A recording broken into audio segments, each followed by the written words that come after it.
দুঃখ প্রকাশ করছি যে তারা এইভাবে আজকের দিনটাতেও আসলে তারা লাঞ্ছিত হয়েছে, অনেক হামলার শিকার হয়েছে।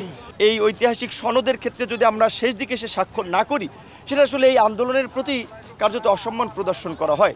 বাংলাদেশের এই 50 বছরের মধ্যে ছাত্র যুবক তরুণদের নেতৃত্বে একটি গণ অভ্যুত্থান হয়েছে এবং যেই গণ অভ্যুত্থানকে কেন্দ্র করে রাষ্ট্র ব্যবস্থার পরিবর্তন একটা ব্যাপক জনমত এবং জন আকাঙ্ক্ষা গড়ে উঠেছে।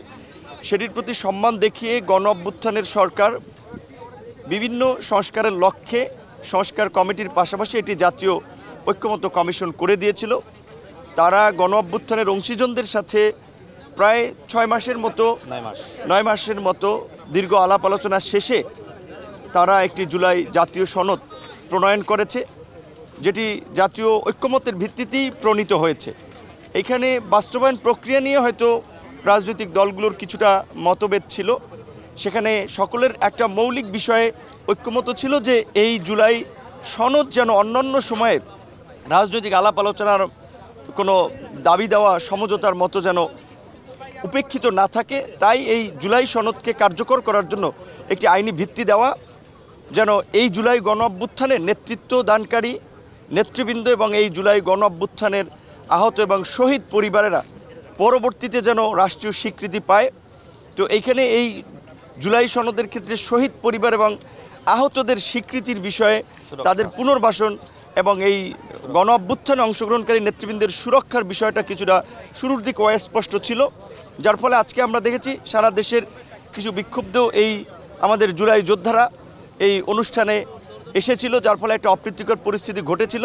25 বছরের ওয়ারেন্টিযুক্ত দীর্ঘস্থায়ী দরজা প্রোটেক্টর, আধুনিক ও মজবুত দরজা।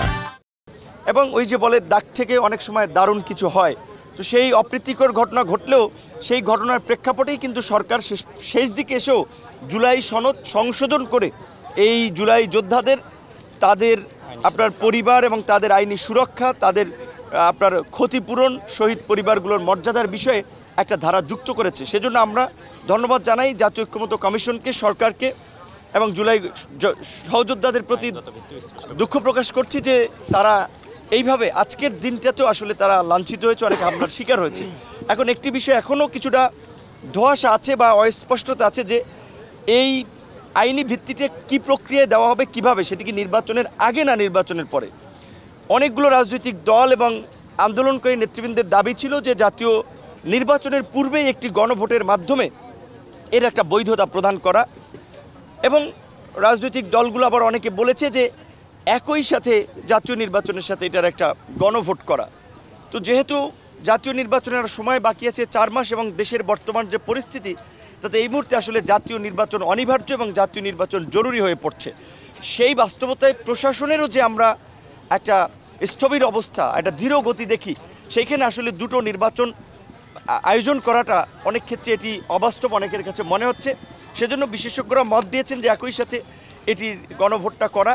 তো গণ অধিকার পরিষদ সবসময় জাতীয় ঐক্য এবং জাতীয় নেতৃবৃন্দের মতামতের উপর জোর দিয়েছে। আমরা মনে করি যেইটুকু এখনও আমাদের অমীমাংসিত আছে, সেইটুকু এখনও যেহেতু আলাপ আলোচনার সুযোগ আছে, জাতীয় ঐক্যমত্য কমিশনও বলেছে সেই আলাপ আলোচনার মধ্যে দিয়েই ফাইনালটা নির্ধারণ করতে হবে যে গণভোটটা নির্বাচনের আগে হবে না পরে হবে। তবে আমরা আজকে কেন স্বাক্ষর করেছি সেই বিষয়টি যদি অনেক ক্ষেত্রে বলা হয়, এই সরকার আমাদের সকলের সমর্থিত সরকার, আমাদের সহযোগিতা নিয়ে তারা রাষ্ট্র চালাচ্ছে। কাজেই এইরকম একটা ঐতিহাসিক মুহূর্তে এই ঐতিহাসিক সনদের ক্ষেত্রে যদি আমরা শেষ দিকে এসে স্বাক্ষর না করি, সেটা আসলে এই আন্দোলনের প্রতি কার্যত অসম্মান প্রদর্শন করা হয়।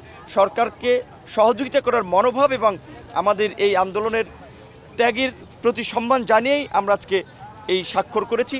আশা করি সরকার একটি অধ্যাদেশের মাধ্যমে এর বাস্তবায়নের জন্য আইনগত ভিত্তি যতটুকু তারাও নিশ্চিত করতে পারে সেই চেষ্টাটি তারাও করে যাবে। পাশাপাশি আমাদের যে রাজনৈতিক কমিটমেন্ট সমগ্র জাতির সামনে, সেটি বাস্তবায়নে সবাই অঙ্গীকারবদ্ধ থাকবে, এই ভরসায় আমরা আজকে স্বাক্ষর করি। না, এটা আমাদের তারা আন্দোলন সংগ্রামের আসলে বন্ধু দীর্ঘদিনের, তারা থাকলে ভালো লাগতো, কিন্তু তাদেরকে আজকে এখানে পাওয়া যায়নি। কিন্তু তারা পরবর্তীতে স্বাক্ষর করবে বোধহয়, তাদের যেই কনসার্নটি ছিল সেই বিষয়টি শেষ দিকে এসেও কমিশন গ্রহণ করেছে।